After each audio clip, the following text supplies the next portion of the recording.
अध्याय अथर्ववेद की शाखाएं और पुराणों के लक्षण। सूत जी कहते, शौनक आदि ऋषियों, मैं कह चुका हूँ कि अथर्ववेद के ज्ञाता सुमंतु मुनि थे। उन्होंने अपनी संहिता अपने प्रिय शिष्य कबंध को पढ़ाई। कबंध ने उस संहिता के 2 भाग करके पथ्य और वेद दर्श को उसका अध्ययन कराया। वेद दर्श के 4 शिष्य हुए, शौल्कायनी, ब्रह्मबली, मोदोष और पिपलायनी। अब पथ्य के शिष्यों के नाम सुनो। शौनक जी। पथ्य के 3 शिष्य थे, कुमुद, शुनक और अथर्ववेद जाजली। अंगिरा गोत्रोत्पत्त। शुनक के 2 शिष्य थे, बभ्रु और सैंधवायन। उन लोगों ने 2 संहिताओं का अध्ययन किया। अथर्ववेद के आचार्य भी। इनके अतिरिक्त सैंधवायन आदि के शिष्य सावर्ण्य आदि तथा नक्षत्र, कल्प, शांति, कश्यप, आंगिरस आदि कई विद्वान और भी हुए। अब मैं तुम्हें पौराणिकों के संबंध में सुनाता हूँ। शौनक जी। पुराणों के 6 आचार्य प्रसिद्ध हैं, त्रयारुणी, कश्यप, सावर्णी, अकृतवर्ण, वैशंपायन और हारित। इन लोगों ने मेरे पिताजी से एक पुराण संहिता पढ़ी थी और मेरे पिताजी ने स्वयं भगवान व्यास से उन संहिताओं का अध्ययन किया था। मैंने उन 6 आचार्यों से सभी संहिताओं का अध्ययन किया था। उन 6 संहिताओं के अतिरिक्त और भी 4 मूल संहिताएं थी। उन्हें भी कश्यप, सावर्णी, परशुराम जी के शिष्य अकृतवर्ण और उन सब के साथ मैंने व्यास जी के शिष्य श्री रोमहर्षण जी से, जो मेरे पिता थे, वेद अध्ययन किया था। शौनक जी। महर्षियों ने वेद और शास्त्रों के अनुसार पुराणों के लक्षण बतलाए हैं। अब तुम स्वस्थ होकर सावधानी से उनका वर्णन सुनो। शौनक जी। पुराणों के पारदर्शी विद्वान बतलाते हैं कि पुराणों के 10 लक्षण हैं। विश्वसर्ग, विसर्ग, वृत्ति, रक्षा, मनवंतर, वंश, वंशानुचरित, संस्था, प्रलय, हेतु, ऊति और अपाश्रय। कोई आचार्य पुराणों के 5 ही लक्षण मानते हैं। दोनों ही बातें ठीक है, क्योंकि महापुराणों में 10 लक्षण होते हैं और छोटे पुराणों में 5। विस्तार करके 10 बतलाते हैं और संक्षेप करके 5। अब इनके लक्षण सुनो। जब मूल प्रकृति में लीन गुण शुद्ध होते हैं, तब महत तत्व की उत्पत्ति होती है। महत तत्व से तामस, राजस और वैकारिक, सात्विक 3 प्रकार के अहंकार बनते हैं।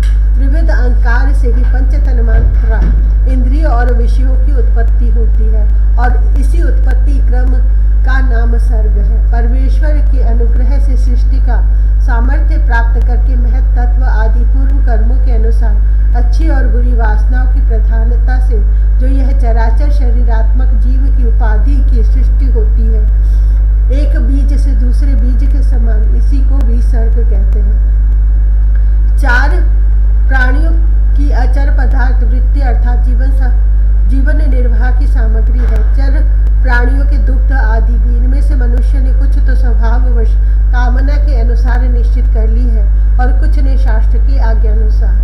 भगवान युग युग में पशु, पक्षी, मनुष्य, ऋषि, देवता आदि के रूप में अवतार ग्रहण करके अनेकों लीलाएं करते हैं। इन्हीं अवतारों में वे वेद धर्म के विरोधियों का संहार भी करते हैं। उनकी यह अवतार लीला विश्व की रक्षा के लिए ही होती है, इसीलिए उसका नाम रक्षा है। मनु देवता, मनुपुत्र, इंद्र, सप्त ऋषि और भगवान के अंश अवतार। इन्हीं 6 बातों की विशेषता से युक्त समय को मनवंतर कहते हैं। ब्रह्मा जी से जितने राजाओं की सृष्टि हुई है, उनकी भूत, भविष्य और वर्तमान कालीन संतान परंपरा को वंश कहते हैं। उन राजाओं के तथा उनके वंशधरों के चरित्र का नाम वंशानुचरित्र है। इस विश्व ब्रह्मांड का स्वभाव से ही प्रलय हो जाता है। उसके 4 भेद हैं, नैमित्तिक, प्राकृतिक, नित्य और आत्यंतिक। तत्वज्ञ विद्वानों ने इन्हीं को संस्था कहा है। पुराणों के लक्षण में हेतु नाम से जिसका व्यवहार होता है वह जीव ही है, क्योंकि वास्तव में वही सर्ग, विसर्ग आदि का हेतु है और अविद्यावश अनेकों प्रकार के कर्म कलाप में उलझ गया है। जो लोग उसे चैतन्य प्रधान की दृष्टि से देखते हैं, वे उसे अनुशयी अर्थात प्रकृति में शयन करने वाला कहते हैं, और जो उपाधि की दृष्टि से कहते हैं, वे उसे अव्याकृत अर्थात प्रकृति रूप कहते हैं। जीव की वृत्तियों के 3 विभाग हैं, जागृत, स्वप्न और सुषुप्ति। जो इन अवस्थाओं में इनके अभिमानी विश्व, तेजस और प्राज्ञ के मायामय रूपों में प्रतीत होता है और इन अवस्थाओं से परे तुरीय तत्व के रूप में भी लक्षित होता है, वही ब्रह्म है। उसी को यहाँ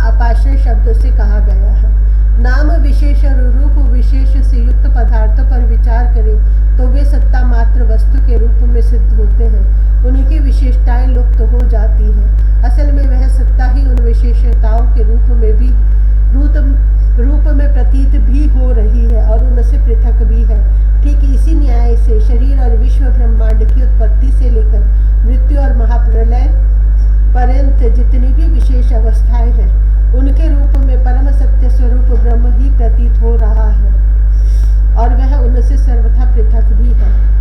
यही वाक्य भेद से अधिष्ठान और साक्षी के रूप में ब्रह्म ही पुराणोक्त आश्रय तत्व है।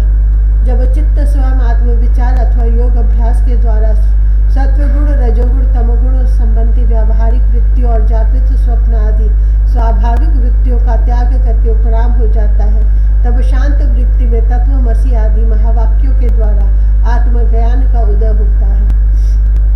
उस समय आत्मवेत्ता पुरुष अविद्या जनित कर्म वासना और कर्म प्रवृत्ति से निवृत्त हो जाता है। शौनक आदि ऋषि, पुरातत्व वेत्ता, ऐतिहासिक विद्वानों ने इन्हीं लक्षणों के द्वारा पुराणों की यह पहचान बतलाई है।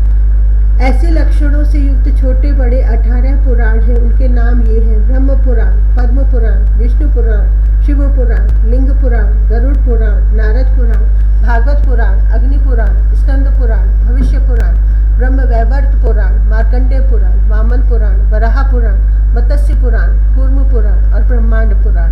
यह 18 है। शौनक जी, व्यास जी की शिष्य परंपरा ने जिस प्रकार वेद संहिताओं, पुराण संहिताओं का अध्ययन, अध्यापन, विभाजन आदि किया, वह मैंने तुम्हें सुना दिया। यह प्रसंग सुनने और पढ़ने वालों के ब्रह्म तेज की अभिवृद्धि करता है।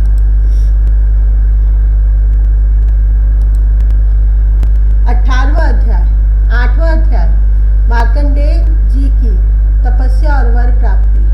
शौनक जी ने कहा, साधु शिरोमणि सूत जी, आप आयुष्मान हो। सचमुच आप वक्ताओं के सिरमौर हैं। जो लोग संसार के अपार अंधकार में भूल भटक रहे हैं, उन्हें आप वहां से निकालकर प्रकाश स्वरूप परमात्मा का साक्षात्कार करा देते हैं। आप कृपा करके हमारे एक प्रश्न का उत्तर दीजिए।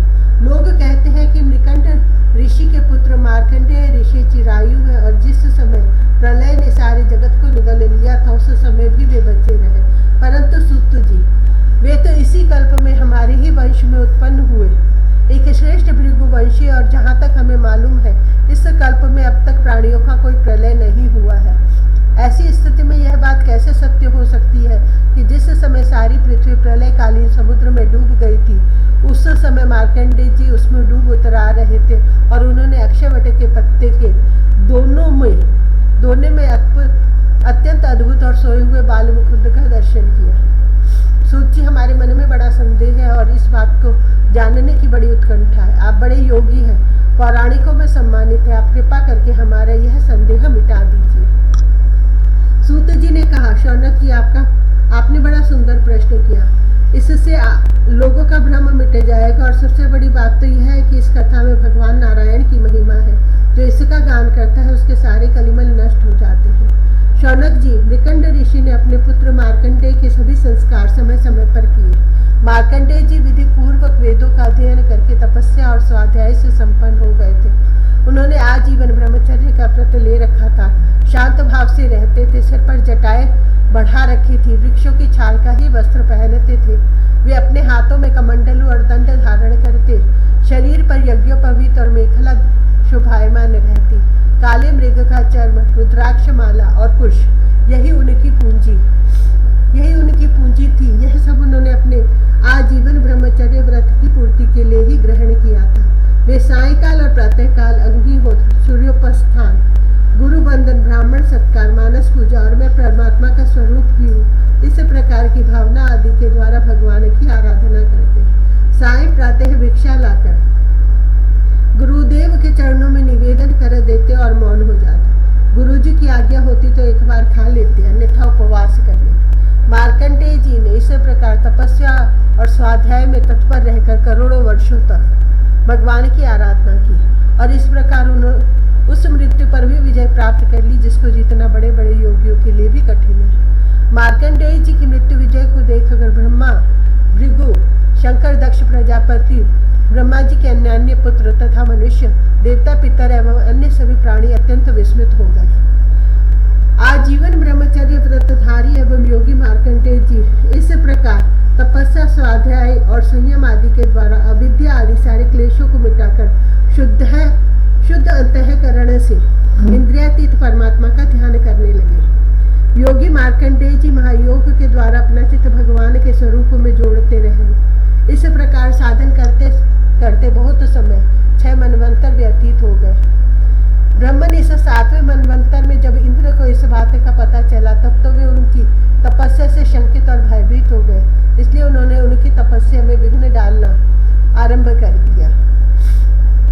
शौनक जी, इंद्र ने मार्कंडेय जी की तपस्या में विघ्न डालने के लिए उनके आश्रम पर गंधर्व, अप्सराएं, काम, वसंत, मलयानिल, लोभ और मद को भेजा। भगवान वे सब उनकी आज्ञा के अनुसार उनके आश्रम पर गए। मार्कंडेय जी का आश्रम हिमालय के उत्तर की ओर है। वहाँ पुष्पभद्रा नाम की नदी रहती है और उसके पास ही चित्रा नाम की एक शिला है। शौनक जी, मार्कंडेय जी का आश्रम बड़ा ही पवित्र है। चारों ओर हरे भरे पवित्र वृक्षों की पंक्तियां हैं। उन पर लताएं लहलहाती रहती हैं।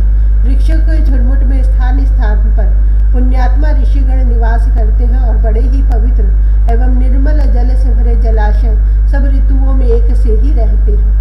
कहीं मतवाले भौरे अपनी संगीतमयी गुंजार से लोगों का मन आकर्षित करते रहते हैं, तो कहीं मतवाले कोकिल पंचम स्वर में कुहू कुहू कूकते रहते हैं। कहीं मतवाले मोर अपने पंख फैलाकर कलापूर्ण नृत्य करते रहते हैं, तो कहीं अन्य मतवाले पक्षियों का झुंड खेलता रहता है।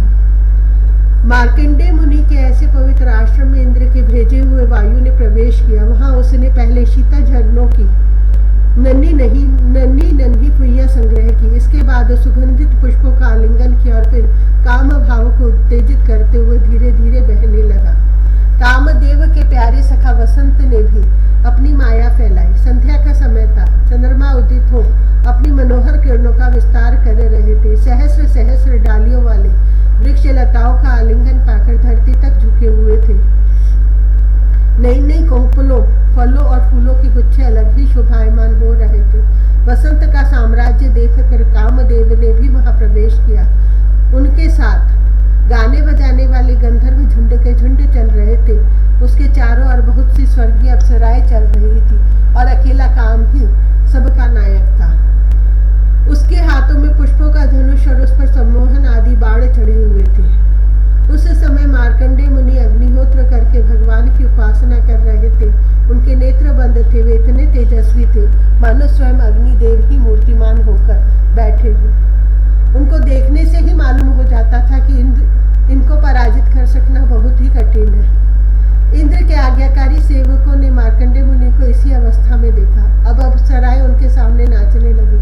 कुछ गंधर्व मधुर गान करने लगे तो कुछ मृदंग, वीणा, ढोल आदि बाजे बड़े मनोहर स्वर में बजाने लगे। शौनक जी, अब कामदेव ने अपने पुष्प निर्मित धनुष पर पंचमुख बाण चढ़ाया।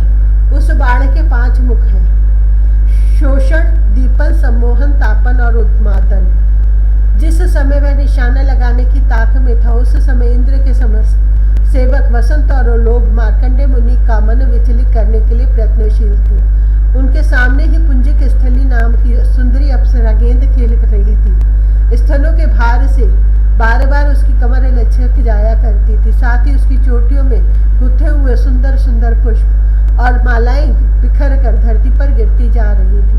कभी कभी वह तिरछी चितवन से इधर उधर देख लिया करती थी। उसके नेत्र कभी गेंद के साथ आकाश की ओर जाते, कभी धरती की ओर और कभी हथेलियों की ओर। वह बड़े हाव भाव के साथ गेंद की ओर दौड़ती थी। उसी समय उसकी गर्दनी टूट गई और वायु ने उसकी झीनी सी साड़ी को शरीर से अलग कर दिया। कामदेव ने अपना उपयुक्त अवसर देखकर और यह समझकर कि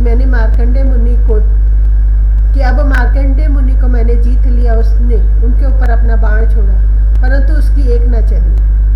मार्कंडेय मुनि पर उसका सारा उद्योग निष्फल हो गया, ठीक वैसे ही जैसे असमर्थ और अभागी पुरुषों के प्रयत्न विफल हो जाते हैं। शौनक जी, मार्कंडेय मुनि अपरिमित तेजस्वी थे। काम वसंत आदि आए तो थे कि इसलिए कि उन्हें तपस्या से भ्रष्ट कर दे, परंतु अब उनके तेज से जलने लगे और ठीक उसी प्रकार भाग गए जैसे छोटे छोटे बच्चे सोते हुए सांप को जगाकर भाग जाते हैं। शौनक जी, इंद्र के सेवकों ने इस प्रकार मार्कंडेय जी को पराजित करना चाहा, परंतु वे रिक्ति भर भी विचलित न हुए। इतना ही नहीं, उनके मन में इस बात को लेकर तनिक भी अहंकार का भाव न हुआ। सच है, महापुरुषों के लिए कौन से आश्चर्य की बात है।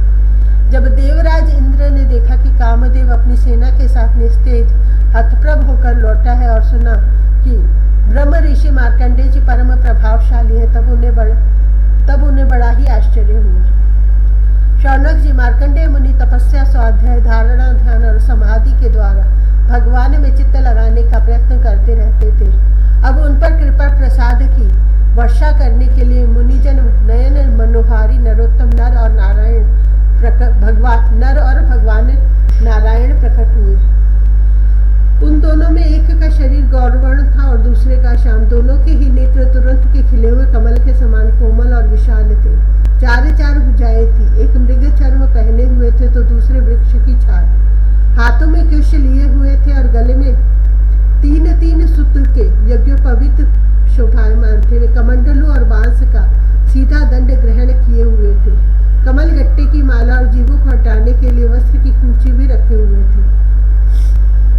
ब्रह्मा, इंद्र आदि के भी पूज्य भगवान नर नारायण कुछ ऊंचे कद के थे और वेद धारण किए हुए थे। उनके शरीर से चमकती हुई बिजली के समान पीले पीले रंग की कांति निकल रही थी।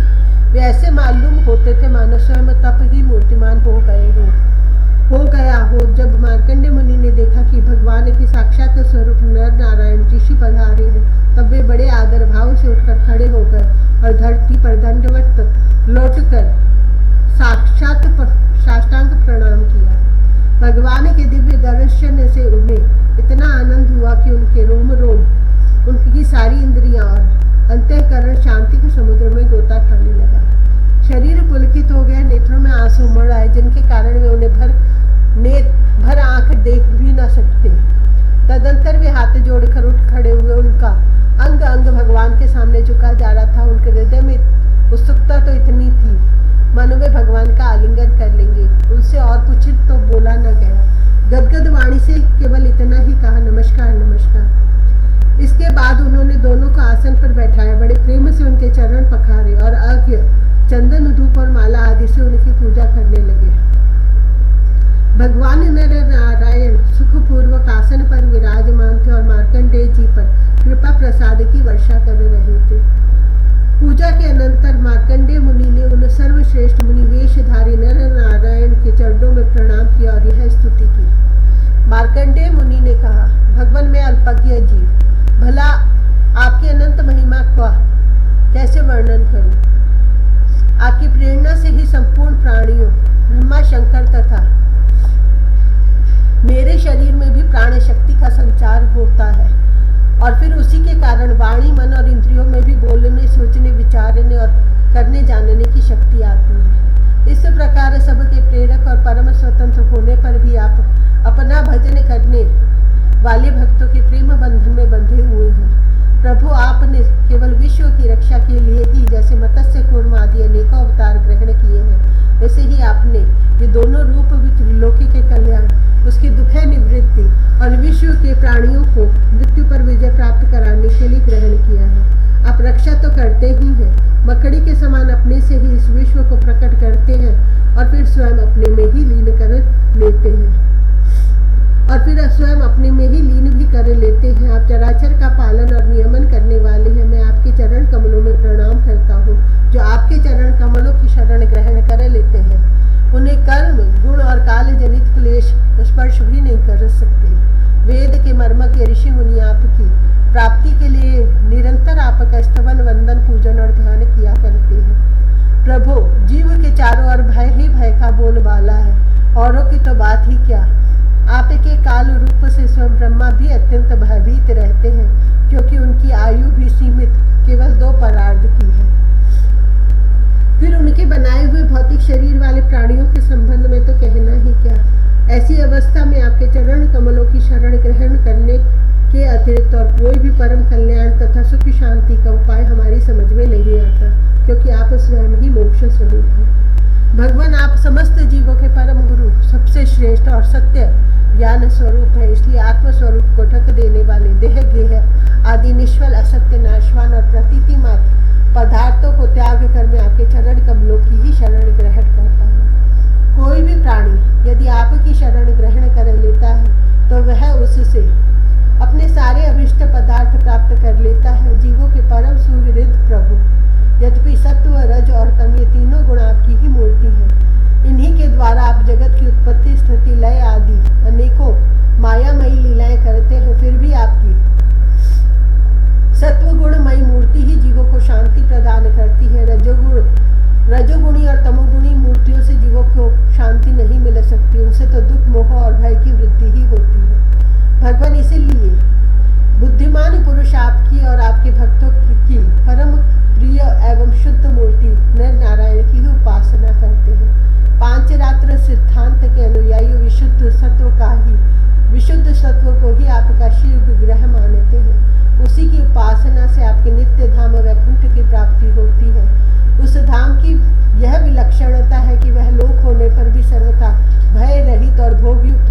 समझकर आपकी झांकी से वंचित हो जाता है।